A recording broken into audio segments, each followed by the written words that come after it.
ఉదయం పూట ఒక్క నిమిషం కూడా సూర్యుడి ముందు నిల్చోరు. వెన్నెల సమయంలో ఓ 10 నిమిషాలు కూడా రాత్రిపూట ఆ వెన్నెల కింద గడపరు.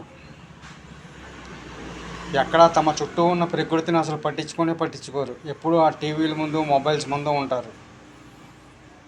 ఎవరైనా ఏదైనా చెప్తున్నా కూడా వినిపించుకోరు. వాళ్ళ ధోరణి వాళ్ళదే.